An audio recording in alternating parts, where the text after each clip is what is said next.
taming your inner child. There we go. Big round of applause, Harry. I think probably one place that I always like to start is a few statistics. And probably one of the most scariest statistics that I've learned in my time studying human behaviour and psychology and things like that is that it's only 5% of the time we actually spend in the present, in the now, fully mindful of our thoughts, our feelings, and how they're impacting our lives at this moment in time. Well, that means that 95% of the time we're acting subconsciously. It's just an automatic pattern that we're running out. It's like a script in the background. I mean, if you look at us like a computer, computers, when they're born, when they're produced, the old school ways, they come with DOS on, don't they?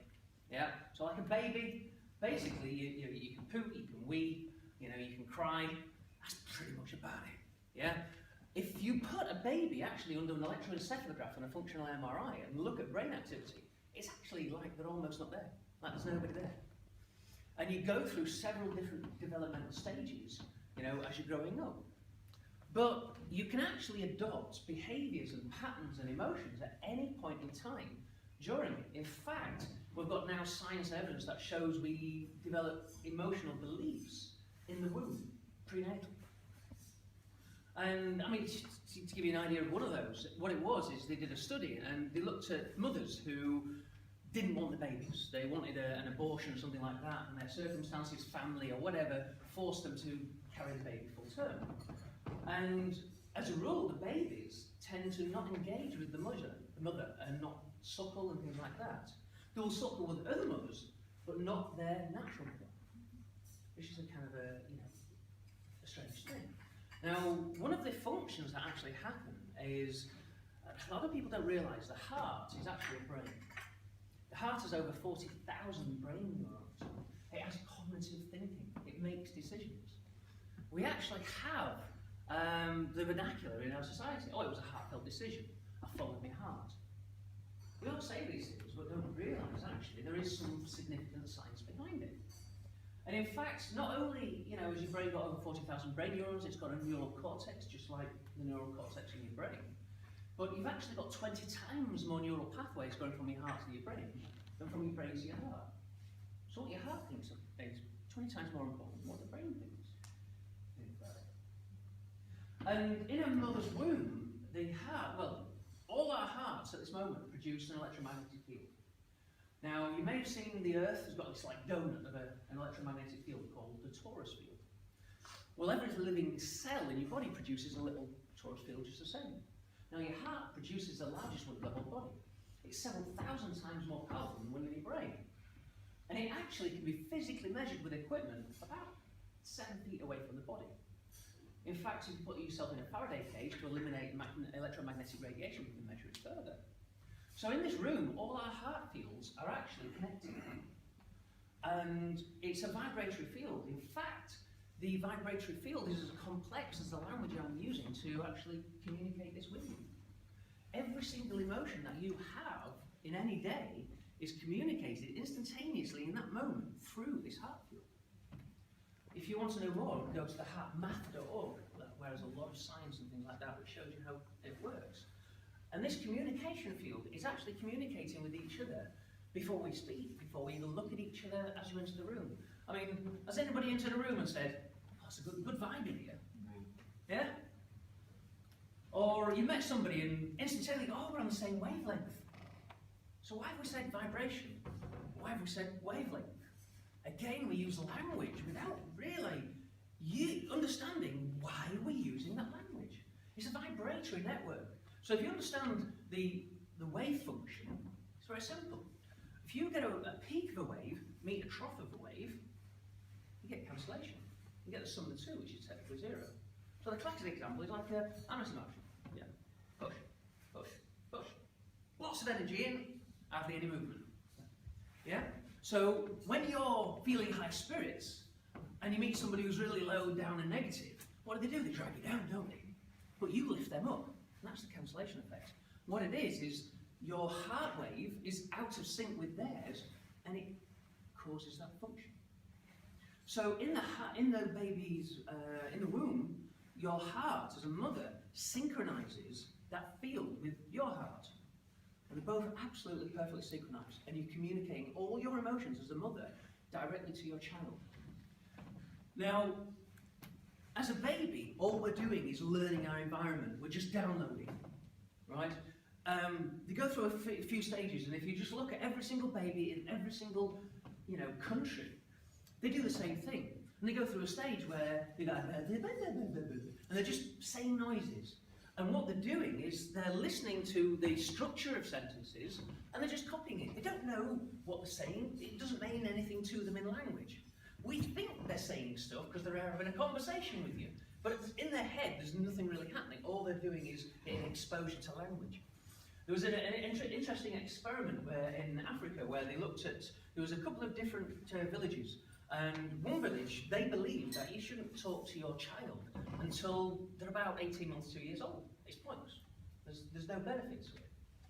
And so what they did is they actually did a study in the language and their social interaction of the children in that village, and then other villages which spent a lot of time, talking to their, physically engaging, and they found no difference in the structure of language. And it's because it's just exposure. Yeah, it sounds crazy. We shouldn't actually engage with the child. It makes no difference to the child. It's alienated from what we understand. But the science there is shown. It's just exposure to this kind of stuff. There's quite a few other things which I don't have time to get into. If you want to understand something a little bit deeper, go Rupert Sheldrake and morphic resonance. And there's a fascinating phenomena that we actually communicate information through a field of information. If you want to Google the rat experiment, it was a very simple one where what they did is they got a rat and they trained it into this maze. So when they exposed it to the maze, it took so many hours to be able to reduce it by so much percent. Yeah? And what they did then is they thought, well, do we pass on information through our genes? That's one of the big things, all the genome experiments and all that kind of stuff. And so what they did is they took the offspring and then they put them in the maze, right? And they found that the offspring actually started from somewhere similar to where the parents left off. So they thought, oh, well, we must be sending information through our genetics, right? But then what they did is they got other rats from the same species that weren't actually related to them in any way, shape or form, put them in the maze, and they started off where the offspring finished off. And I was like, well, that's a bit strange. So they got information through a different way, that wasn't through DNA. So there was two other universities, one in New York, one in New Zealand, and what they did is they thought, this is a bit crazy, we're going to replicate it. So they got the same maze, replicated all the same experiments, and they used rats from their own country, and they all started off where the other ones left off. So we were passing on information, even though they were on a different side of the world, with the same species. And again, this field, people talk about the common consciousness.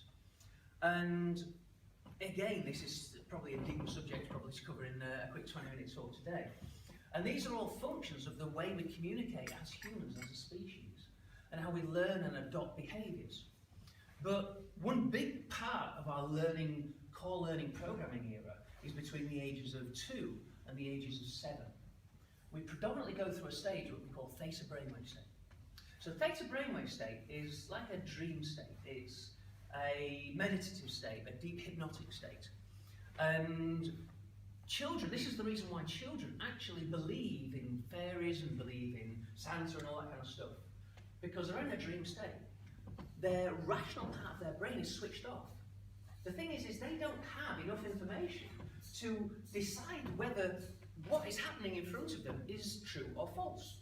If we see loads of people running that way, we don't think, why is everybody running? And everybody's screaming. And then you should get hit by, say, a saber-toothed tiger. Yeah? It's old, hunter-gatherer, it's fight or flight, and we're herding instincts. So we follow things. We learn from our environment. So when we see someone going, ah! What's that? And we see that thing with 8 legs, and we think, right, when I see one of those, that's how I act. There's only 2 fears that we're born with, and that's the fear of falling and the fear of loud noises. So everything else is introduced by our environment, and we learn it. And because we just want to, download and assimilate the information, when we view somebody doing something, and we view their emotions, well, we've got another little phenomena. And has anybody heard the term empathic? You've probably heard of empathy, but have you heard of empathic? Well, just in case for the people that haven't, empathic means where you physically feel other people's emotions, as if they're your own, yeah? And, when you say things like that in the Western world, it's like, well, how do you feel other people's emotions? That's a bit kind of woo-woo and a bit... But actually, there's a thing called mirror neurons. Everybody knows we've got brain neurons in our brain. And these brain neurons fire in patterns which pertain to certain thoughts and feelings and, words as we say it. So when I say word, that word, the synapses that relate to that fire, identically each time. In fact, this phenomenon is so accurate. For $300 now, you can get a little headset, this little stick-on thing from a company in Canada, and it hooks up to your app, and you can think thoughts and control your app. In fact, you can now get interfaces where you could think, like, if your curtains are remote control, telly or anything like that, you could think it, and your curtains will close. It's amazing. In fact, they say we're about 5 to 10 years off having thought to text. You know what voice to text? Well, the next evolution is thought to text. You won't have a keyboard, you'll just sit there and you'll think it and it'll appear on the screen. Yeah? We're really close. The technology's there. We can actually do it now, but to make it commercially available, we're looking 5 to 10 years. That'll change the justice system, wouldn't it? So, our environment conditions us. I've got a little story, a little analogy that I like. I call it the flea syndrome. Now, if you get a flea and you put it in a box, right, what does a flea want to do? It jumps. Yeah? Now, if you look at equivalents, it's actually the equivalent of someone like us jumping over the Eiffel Tower. Yeah? That's how incredibly strong they are. It's about 28 centimetres for an average flea. So if you put it in a box and you put a lid on the box, what's it going to do? It's going to jump. So if we could jump over the Eiffel Tower, and this was our box, we can have a bit of a dent in that ceiling, isn't it? Right? We're going to do that once and we're going to think, ugh, not doing that again. So next time you jump, you don't jump quite so high. You put a little bit less effort in, because you know that amount of effort you put in last time caused pain and discomfort, and it hurt, and I don't like it, so I don't want it anymore. So we don't do it anymore. And eventually what happens is the flea just misses the lid. Now if you take the lid off that now, it will never escape. It's how they make flea services. They've conditioned the flea to know that going above that amount of effort causes pain and discomfort, so I'll not do it anymore. So this is how we operate in life. We might go and do a sales presentation, but then we'll get shot down or something like that. So that causes that little bit of pain. So next time you go to do the similar sort of thing, you're a bit reticent. You've got that little nerve in the background, that little conditioned response. And the way to look at it is it's just like an algorithm, like a computer. You press K on the computer and K appears on the screen. Yeah? So things like public speaking. Quite a few people, when I'm talking to them, they say, yeah, when it's coming up to my turn to do my 40 seconds, I get more and more nervous, and I get more and more anxious, and that adrenaline and all that kind of stuff comes up. Well, all that is what we call an implicit memory. So we've got two types of memory, an implicit memory and an explicit memory. Now, implicit is where it's an emotional memory, but you don't remember the event that originally caused it. So one of my clients who had a challenge with public speaking, I traced it back to when she was 5 years old with a teacher. She was like, oh God, I know exactly what that is. One of my teachers always telling me to shut up and sit down. I used to like sharing, and I used to put my hand up all the time, and everything like that. And my teacher was like, come on, stop interrupting the class, stop, being disruptive, right? Listen to me, we're not listening to you. This is one of the challenges with the education system. It's all about learn this to pass this, not actually apply it anywhere, but anyway, that's a different discussion. So, because of that, she got embarrassed, so she linked the embarrassment with standing up in front of people. So it's just an algorithm, just a little subconscious emotional memory, an implicit memory. So when it's her time to stand up, that emotional response, the emotion is this subconscious pattern. And that's the thing. A lot of people, when I say, 95% of your day you are totally subconscious. You don't even realise you're doing what you're doing. People are like, oh no, I know what I'm doing all the time. But actually, do you? You're observing it from an outside perspective. But ultimately, your emotions dictate what you do. How you feel about any given situation dictates what you do in that situation, what action you take. Now, if you're scared of a particular outcome, what you will want to do is avoid everything that leads to that particular outcome. You think you're doing it consciously, but that decision was based on the emotion. And the emotion is an implicit memory, which is totally subconscious and totally reactionary. So being mindful of how you feel and why you feel it is the single most important thing you can do. And 80%, so 95% of everything you do every day is completely subconscious. 80% of these programs were established before you were 12 years old. So in every business decision you make, 80% of them at least, it's your 12-year-old self or younger making that decision, making that choice. And it's based on feelings and emotions. Are we doing this time? What behind it? Yeah, 5 minutes. Oh, there is. 5 minutes. Right, so let me give you a little demonstration. Who's been brave enough to be a little... such enthusiasm. That's me. Thank you very much. Cheers, Martin. So, if you want to come to the front. So, what I want to demonstrate to you is how you physically react to stimulus. Now, if you are stressed by something, subconsciously you want to avoid it. It's as simple as that. Yeah? So, when we're looking for stress responses, one of the ways I use is using what they call the parasympathetic nervous system. So your nervous system, a bit nervous, that's your fight or flight. Yeah? So if something stresses you, it weakens you. Yeah? Now, language is what the subconscious is built upon. Right? So finding the language which causes that stress, well then you can identify limiting beliefs. Right? So a very simple one that I do with a lot of networking, right? So the muscle, it's called muscle testing, or psychokinesiology is the technical term. So your left hand or right hand? So give me your left hand. We use the non-dominant arm for testing. So what we do is we put the arm out, and we're going to push down, and I want you just to stop me. Yeah? So nice and strong. Okay, so we'll get a baseline, again, nice and strong. Very good. So we'll use a simple one. So we're going to use your name, so we can say, my name is Martin. My name is Martin. And resist. Same strength. Yeah? So pick a girl's name. Emma. Say, my name is Emma. My name is Emma. Tell me again. My name is Emma. Resist. See, it was weaker. Yeah. Say, I'm a man. I'm a man. Resist. Rock solid. Say, I'm a woman. I'm a woman. He's almost falling over. So basically, it's like a lie detector. When you tell a lie, it physically causes a disruption in the body. Yeah?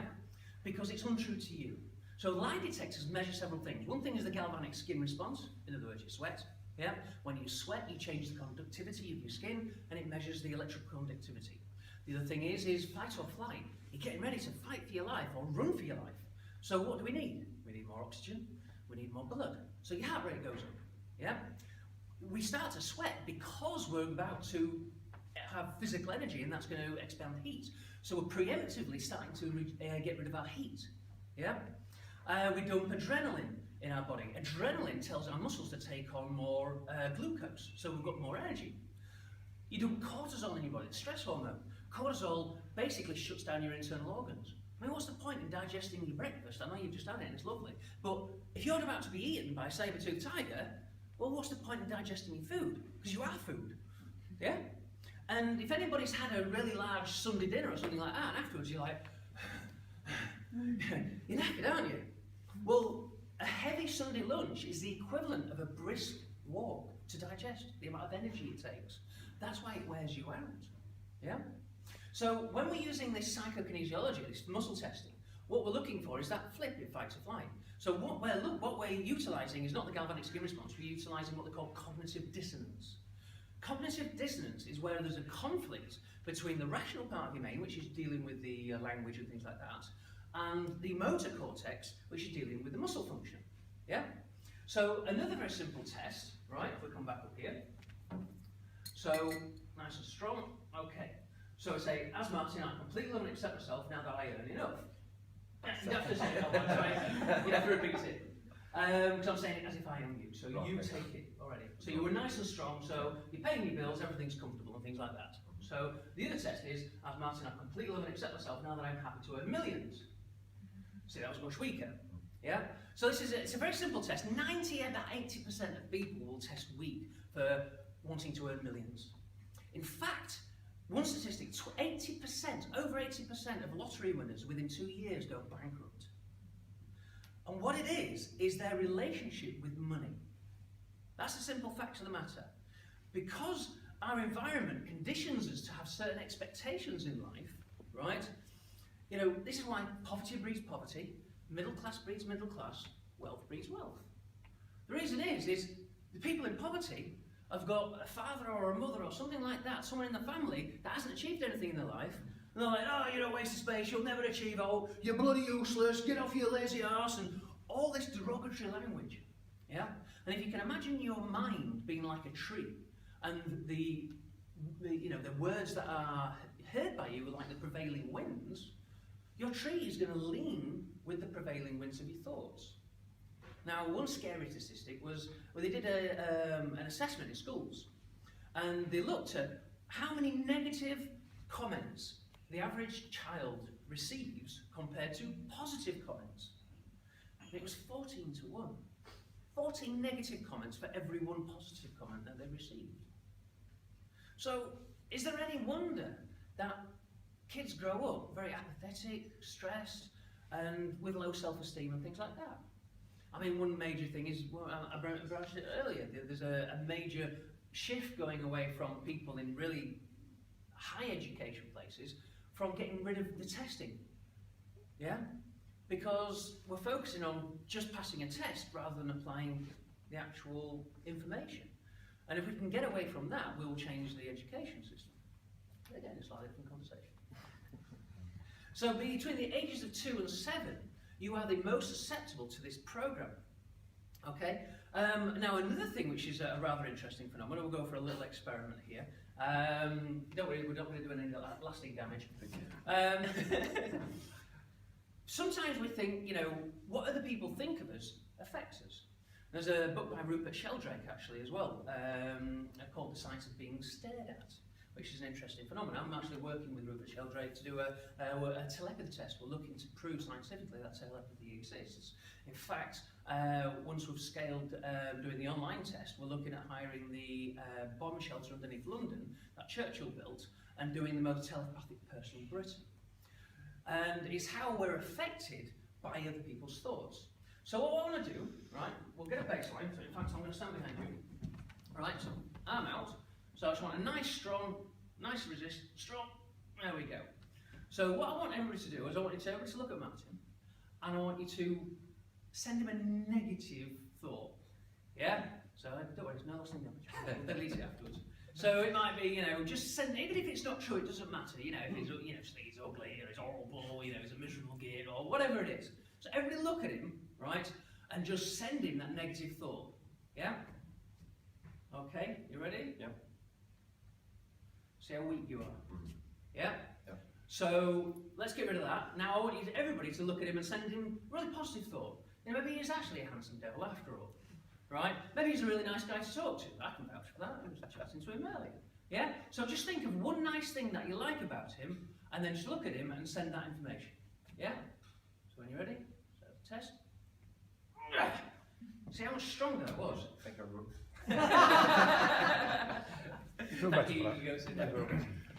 So there's a lots of things that can affect us, right? In fact, actually, there's one more thing I'm going to do. So this is actually a good way. If you're nervous going into places, into big rooms or things like that, there's ways of protecting that energy. And if you remember, right, how you feel about somebody is being broadcast in this heart field. So actually, people feel it internally. This is part of the cancellation and reinforcement. If someone's got a negative opinion on you, you often feel it in some ways, don't you? So what we're going to do now is we're going to look at a way of protecting you against that energy, something that you can do yourself. So one way of doing it is, it sounds a bit strange for the Western world, but you know, this is something which, again, the evidence speaks for itself. So there's two ways of doing it. One, you can picture like the fountains at the Las Vegas where they shoot up in the air, right? You can think of a ring of water shooting up either side, or you can think of like an aura, like an eggshell with white light around it. Okay? So what I want you to do is just visualize, close your eyes, and just visualize that shell of white light, or the fountains, or whatever it is. Okay? And when you've got that image, just give me a nod, and when you've got a strong image of that picture. Yeah. Yeah? Okay. So now what I want everybody to do, right? So we're going to just do the basic test. So nice and strong. Okay, we're back to the same strength. So I want everybody to send that negative energy at him again. Just think of something bad and just fling it at him like a bit of mud. Yeah? So you're still picturing that image? Yeah? So nice and strong. See how strong that was? Okay. So just a minute. Just open your eyes. Right, everybody send that negative to him. See how weak you were there? Yeah? That's actually a Tai Chi move. In martial arts, people do that. They actually take that energy away. It's a way of weakening your energy field, and then you're more susceptible to outside influence.